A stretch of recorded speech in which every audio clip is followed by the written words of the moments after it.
everybody, how you doing? This is Robert Rivera with Who's On First This show, and today I'm super excited. I have Brandon Steiner. He's with Collectible Exchange, and he's going to tell us all about stuff that he's been doing. So, Mr. Brandon, how are you? I'm doing great. Thanks for having me. I caught your show somewhere on the corner of my eye, and it looked interesting. So let me jump on this thing. And who's on first? Maybe it's the Abbott and Costello connection to that. I'm not sure, but Collectible Exchange. By the way, for you listening, if you're a baseball fan, you know me, Steiner from Steiner. I get it, but I'm not at Steiner anymore. I've been there for 5 years, and my new company, Collectible Exchange. First of all, we have about 10 times the amount of items we ever had on Steiner. It's a incredible marketplace where people can bring us their collections and we vault it and actually help sell it. So the diversity on the site's incredible. We have Live Golf. We're going to be taking the Buffalo Bills Stadium down. You're the first person I'm telling about that, by the way. And Awesome. yep. And Michigan Collectibles, we do the UFL, we do St. John's, Syracuse. So there's a lot of proprietary stuff there, along with just hundreds of thousands, literally, of collectibles that have come from all over the world that come to me because they trust me and I help them sell it. So if you have cards and collectibles out there, reach out to me. And also, if you want a copy of one of my books, I'm going to do this. I didn't even tell you I was going to do this, but if you want a copy of one of my books, reach out to me at brandonsteiner1981 at gmail.com or on LinkedIn, Instagram, either one, and I'll send you a free copy of one of my 4 books. No charge. Happy to do it. The books have done pretty well if you're into sales or entrepreneurship, motivation. You got to have balls or living on purpose. And I just wrote a book about the urban policing that I spent a year with the NYPD called The Ride-Alongs. So go to the site, look at the books, decide which one, and just email me, Brandon Steiner 1981 at Gmail. 1981 was like the last time that I had a lot of fun. It's when I graduated Syracuse. But other than that, there's nothing connected to the 1981. But nice to be here. Hopefully that gives you a little bit of a summation of what's Okay. going on. Life is great. It's just been an incredible run I've had, and with fanatical fans and customers that I've been able to connect with over the years. I've been in this business almost 40 years now, which is incredible. And just to be able to do something, the same thing that I love for this long, and then having people support me this long is epic to me. And I'm very grateful. Yes. Wow, that's an amazing thing. Okay, so I mean, you've been doing this for 40 years. I mean, what advice you give somebody to work somewhere 40 years? It's not easy. It's hard. Things change and things evolve, and you have to roll with the punches, right? Not really. Life is hard. So, the minute you start understanding that life's hard and start getting upset about the difficulties is one thing I highly recommend. Get good at difficult, be okay with hard, because that's the way everything is set up when you think about it. Easy is boring and leads you to mediocrity. But I think the real thing when you ask me a question like that is find your gift. Your gift is what comes easy to you and hard to most. So, find the thing that comes easy to you, that even if people make fun of you or people laugh at you, and a lot of times that gift comes to you as a kid and your friends laugh at you, or your parents may say, you can never make a living doing that, but you can. When you find something that comes easy to you and you pour on curiosity and enthusiasm to something that comes easy to you, life becomes a lot easier and interesting. And I think that curiosity is one of the most important ingredients. Resilience helps too, but curiosity is really parallel to growth. And growth will lead you to happiness. Growth will lead you to enjoying and loving what you do. So you got to be in a situation where if something comes easy to you, you want to get better at it. You can't get enough of it. Even if it's the stupidest, silliest, that stuff, you can be silly. You could do good things, nice things, if it comes easy to you and make money. It's okay. I tell teachers all the time, like, it's selfless to be a teacher. Love it. But you could be a teacher that makes a lot of money too. There's a lot of ways to make good money as a teacher and be selfless and be incredibly giving. So regardless of what you do, as you become really good at it, the people that are best at whatever it is you do, they do well because they're in demand.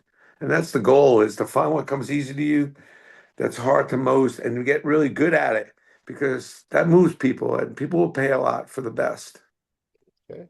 So I mean, what motivates you every day? What gets you out of bed? What is one of those things? Is it money? Is it fame? Is it, networking? What is it for you? Well, I mean, it used to be money to some degree, growing up as poor as I did. I mean, when you don't have food and things that, your basic necessities, that could have a very strong impact on someone.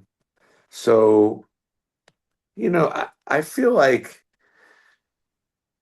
wowing people, getting, seeing the look on kids' faces when they get the stuff that I create, getting people closer to the athletes, connecting them to stuff that they never thought they'd get connected to is definitely one of my major factors of motivation. And I'm a builder. I just love the challenges. Like, before I built Collectible Exchange, like I wasn't a tech guy. Like, I didn't know that much. I mean, obviously Steiner Sports had an extremely vibrant website. We were the first to do a sports website with collectibles, first to do sports auctions. But like, I wasn't a tech guy. So I've had to dig in and get into something that I wasn't even that knowledgeable about. But I realized like helping people is, let me say this, growth and gratitude. Like, you want to find happiness, get to the cross section of growth and gratitude. Try to help as many people as you can and try to grow as often as much as you can. And you'll find yourself a lot happier. To me, there's a lot of people that I was realizing, including somebody myself, a little older, that are sitting with a ton of stuff. They don't know what to do with it. They're not sure what it's worth. It's been left by a husband who passed away, been left by parents that, they've moved on. You're trying to downsize. So I felt like there was a need that if I didn't do it, no one else would. And there was a lot of people struggling with big collections. So when I tell you I have 10 times the amount of stuff on Collectible Exchange as Steiner, like think about that. Because Steiner was epic. And what's cool is that they're one unique item after the other, because they're people that have been collecting for 40, 50, 60 years, their whole life. And now they're handing that over to me and I'm building that into my store. So, and I'm loving the platforms like Savannah Bananas is something that I love. I love Savannah Bananas. I know some baseball fans out there, but to go to Jesse Cole and Jared Orton and work on their collectibles for their fan base, which nobody's more important, nobody takes their fans more importantly than this man of bananas. I mean, it's the greatest show on the planet, but it's also incredibly the level of commitment to fans first is I've never seen anything like it, and it's really pushed me to go even further because I've always been a fans first person too, but it really pushed me to really realign and get even more deeper onto it. Like, customers got to be everything, not a lot, not important, no, everything. Like, and that's how it is at Savannah. Like, everything's about the customer, everything's about the fan, and nothing gets in the way of that ever. And I think about how many companies actually do that. Not many, not Not many. many. So, that's kind of where my head's at. Like, I'm still enjoying the build, the process, lots of stuff to be done. And it's never the wrong time to do the right thing. And in a business like the collectibles, there's a lot of people doing a lot of questionable things. And I still think that I'm a little bit have the clout to have a little bit of the voice of reason.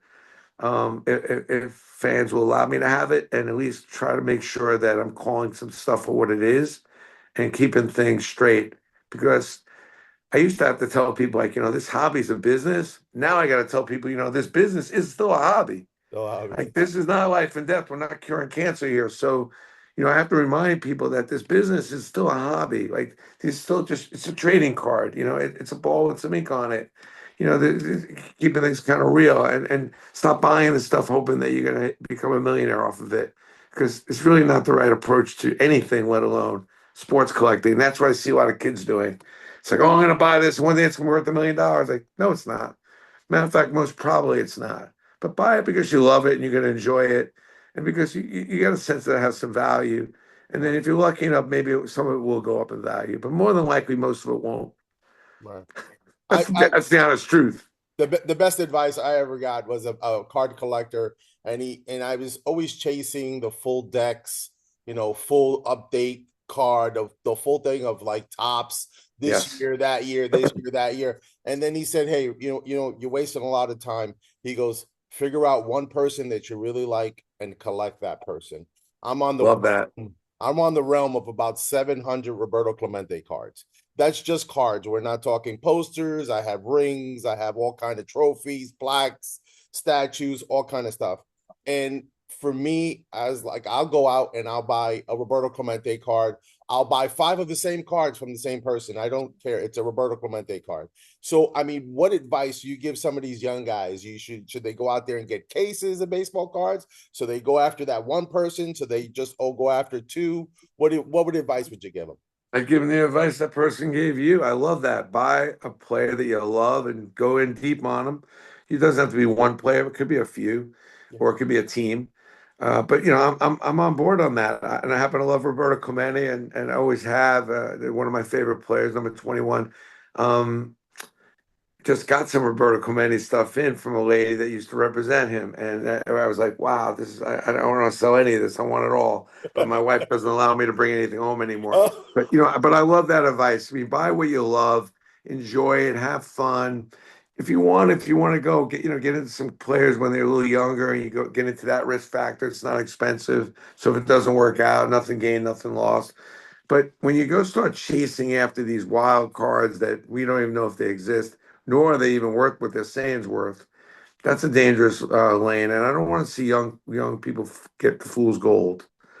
Oh, it could be this magic one card and this and that. Really, it's probably not a good direction to go in. When you're trying to chase after that one refractor or that one special one of one card, a lot of that stuff is manipulated and created by people that are a lot older, smarter, trying to lure you into buying a lot of shit that you really don't need or want or will be worth anything down the road. Here's my big knock on the card thing is this: there's way too much being created because the leagues have big numbers that they have to hit.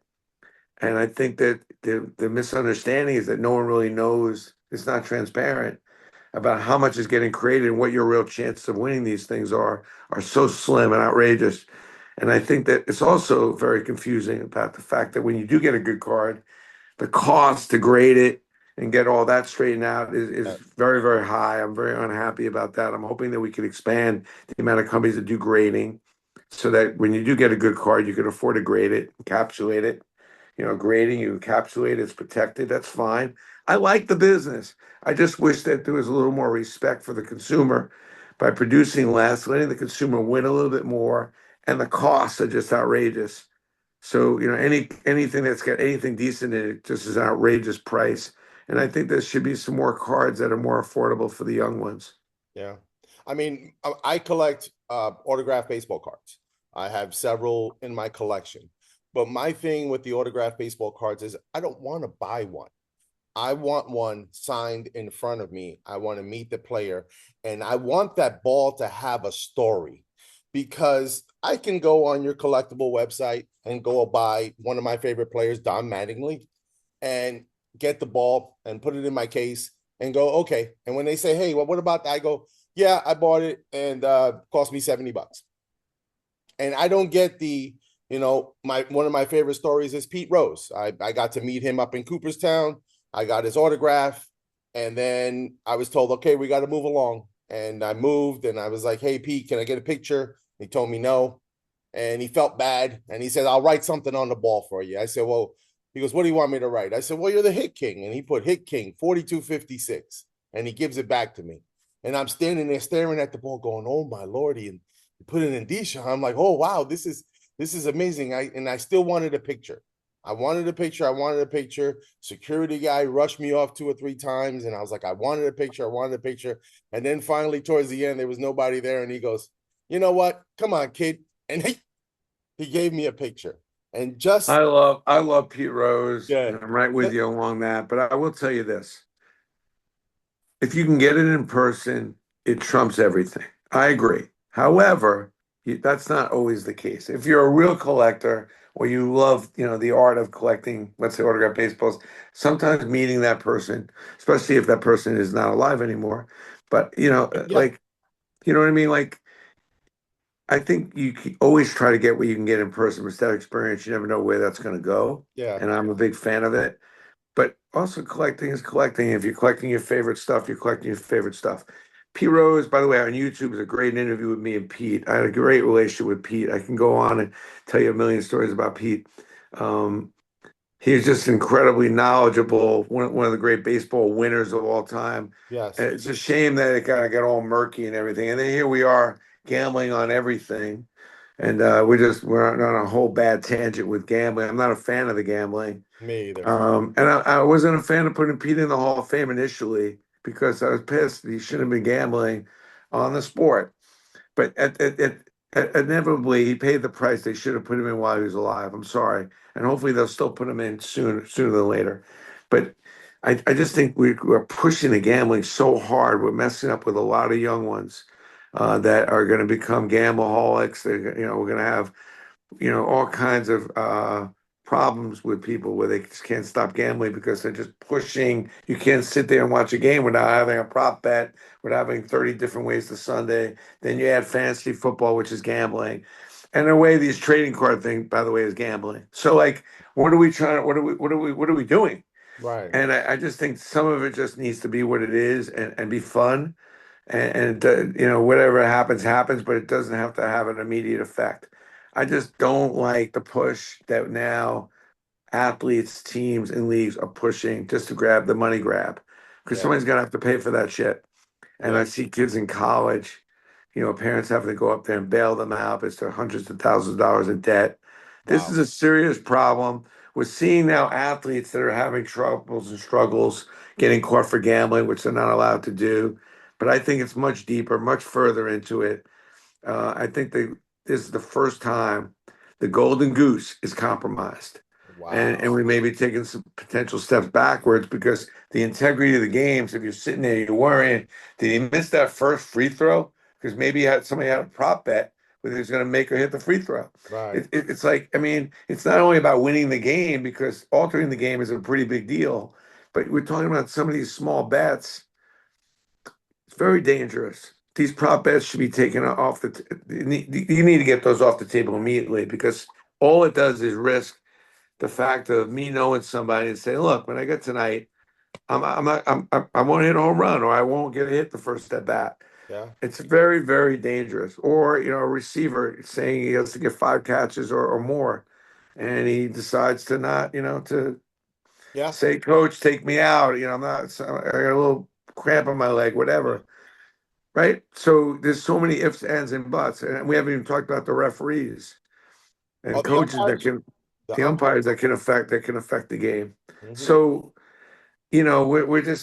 we got a beautiful thing going on here with sports. It's a great it's a nice, little detour from what we're dealing with every day. But let's not screw it up. And let's not screw our young ones up. Yeah. Now you come across all these collectibles and all these autographs and all this stuff. What's your one? What's the one thing that you won't sell no matter what? You got give me something there. That's over now. Like, I'm 66. I'm not caught up in that. And I never want to put my family in that position. So I've kept my Bobby Mercer bat, weirdly enough, because I had 7,000 collectibles and probably about 4,000 autographed cards in the house when I decided to start Collectible Exchange. And it's funny how I left my Mark Messier stick, which he came up to my office one day after he had his 611th goal the night before and gave me the stick, which I really thought was really cool. And then I have one of his sticks from his final game. He used these red sticks and he gave them out to his teammates, and I was able to get one of those. I'm a big Mark Messier fan. So somehow I held on to that and the Bobby Mercer bat, but almost all my collectibles I detached from because I wanted to share it with the universe and I wanted to put it out there. And I thought for some of the people getting one of my items, having been a big Steiner fan, would have been a cool thing. And it was a way that I launched my company with my collection and also took the pressure away from my family having to worry about it. And the other collectible that I have that I'm probably not going to sell because I'm going to give it to my kid is my 2009 World Series ring. I worked really hard to open up that stadium, and the Yankees gifted me a World Series ring, which I'm real proud of. Wow. But other than that, like, you know, there's only one item that I did sell that I regret was my Thurman Munson on an autograph program that I got in 1975 in Boston when I ran into him in an elevator, and he signed my program, and I was a big Thurman fan, one of my favorite Yankees, and I probably shouldn't have sold that, but At the time when I left Steiner, I was a little bit upset, so I was probably a little irrational. And they always tell you don't make any big moves when you're upset, angry, That's it. or drunk or stoned. But maybe I made a mistake there. But I'm living a pretty good life. I'm happy that a lot of my collectibles and many of the collectors out there hands having had a pretty big impact on the business. I love when I could, the fact that some of my fans wanted my personal stuff and that now they have it. It's kind of part of their collection. That's cool. All right, all right. So I had a buddy of mine sell his collection for about 30 grand.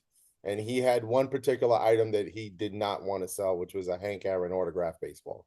And it's PSA, DNA, certified Yes. papers, the whole thing. And I made a deal with him. I said, I'll make you a deal. He says, Rob, buy it from me. I said, I don't have Hank Aaron money.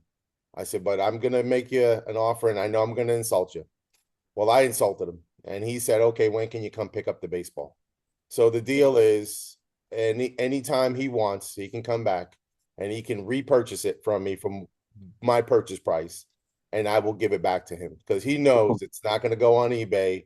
I'm not putting it up for sale. It's something that I cherish. It's mine, and until the day he comes buys it back from me, it's mine.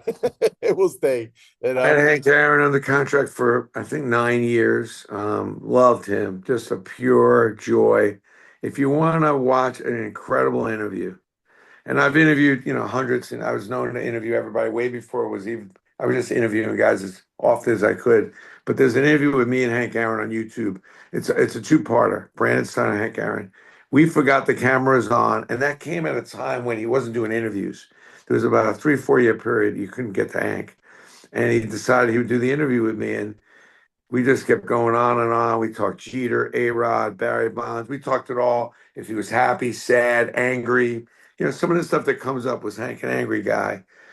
The one thing I'll tell you about this interview, and that is what really shook me about the interview was that, first of all, his level of competitiveness was off the charts. But he goes, Brandon, stats matter. I knew every kid in my neighborhood what their stats were. I was trying to beat them all. I knew what Willie, Frank, every one of those guys, I knew what their averages were, their stats were, and I was trying to beat them all at every stat. The only thing that upsets me is that people look at me as a home run hitter, and I'm a 5 tool player. Look at my total bases, look at my RBIs, look at my fielding, the arm I had. Look at me as a complete player because I was not just a home run hitter. I was a complete player, and his total bases are insane. He really is up there in many categories, and it's unfortunate that he doesn't get talked about as being one of the greats. He Right. just looks at as a great home run hitter. And a lot of people talk about Willie Mays that way, and he feels that he was in the same category as Willie. I think Willie may have been a little better as an overall, but he's in the same, he's in the same Segment. vicinity, same Right. neighborhood. You know what I Right. mean? And I think that was that he got really you watched the interview, but he got really he got uppity about that part of it. It's a Okay. great interview. If you're a Hank Aaron fan out there, you should go watch it. It's no question. Love Hank, and he was a purist. I mean, he was the real deal. Such a sweetheart of a man, and giving, smart business guy. He did all, so he just checked all the boxes besides the greatness on the field and going through tremendous adversity back then. We Right. couldn't stay in hotels with white people. I mean, all that stuff. Wow. And then on top of it, he goes and owns a BMW dealership, owns a bunch of fast food restaurants, kills it in the business world, just kills it. Yeah. Before athletes were really killing it. You know what I mean? Now, no, this is 20, 30 years ago. He's killing it.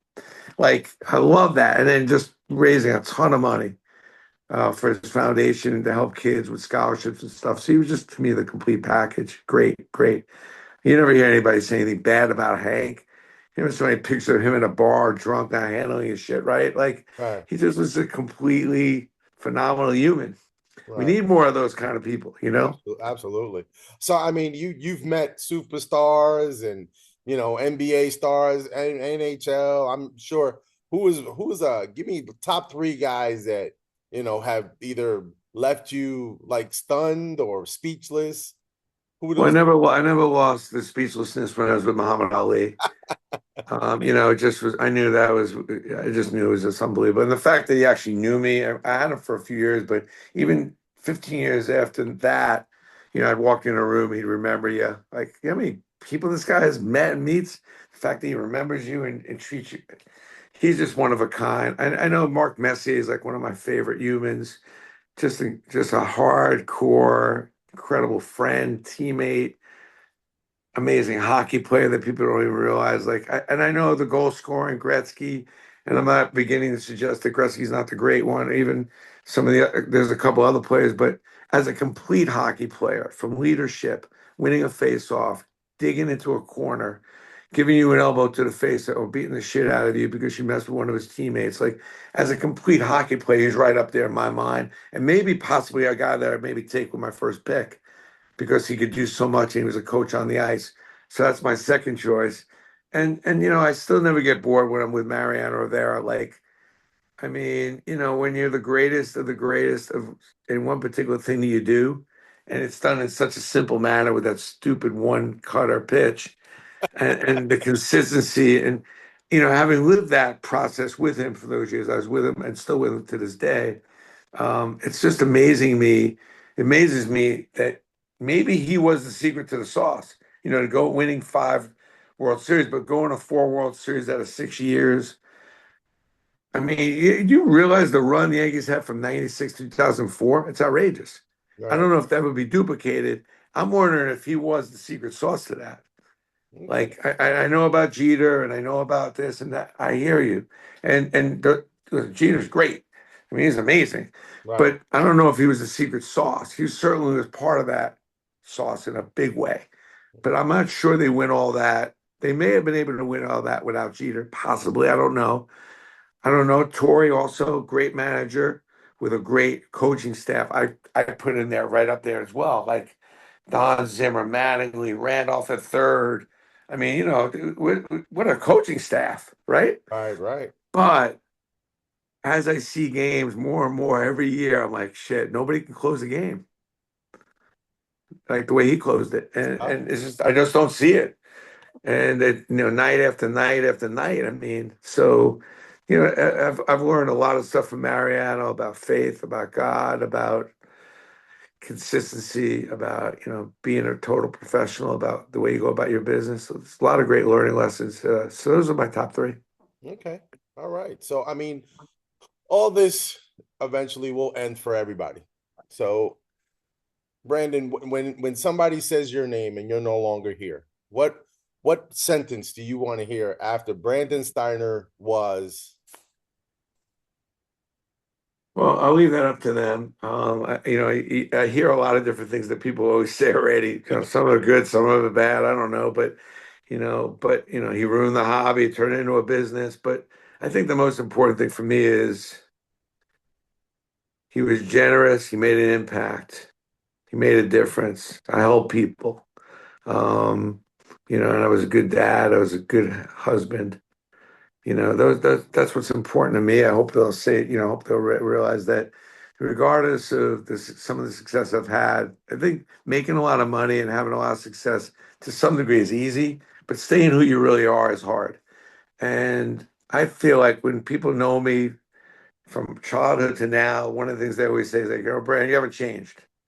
Yeah, just because I know a few really successful people and have a few bucks doesn't make me any better, less, or worse than anyone else. So Right. I feel like I haven't changed. I feel like I'm still very much the same person. I've had my adversity, my challenges like everyone else, and I try not to let my yesterdays dictate my tomorrows. Okay. So, um, I'm very grateful and to have this conversation or even to be talking about stuff like this Yes, because sir. a lot of companies come, go, products come, go. Like, who's to say that anybody's going to remember me or anything that I've created? And I really try to make an impact and a difference, particularly with the young ones, because they're the most important people if you're going to really hone in and focus on a group of people, even though they're not my best customer, the young ones. But now that I'm a little older now, those kids that were 8, 10, 12 years old, well, they're 30, 40 now. Yeah. And they know exactly who I am because I always treated them with the utmost respect and everything I did was with them in mind. So, and they appreciate that. And it enables me to keep doing what I'm doing, which I'm really grateful for. Okay. So I mean, what advice would you give to a 12-year-old? What would you tell what them? find your gift, you know. Find your gift. Keep an eye on your gift, you know, what comes easy to you, and don't get caught up and like get down because there's a few things you can't do. Right. You know, find your gift, the thing that comes easy to you, hard to most. And a lot of times, you know, it's like there's so much emphasis. Like I had a speech impediment as a kid. You know, I was able to fix it, but the fact that I had a TV show for 15 years, radio shows, 250 podcasts, like I laughed all the way to the bank. Like, because I don't want anybody to tell me what I can and can't do, but I never got stuck on, you know, the things that I couldn't do that I wasn't good at. Because Okay. it enables you to figure out what you are good at. So like when I run into something I'm not good at, it just gave me even a stronger impression that what I am good at, I shouldn't take for granted.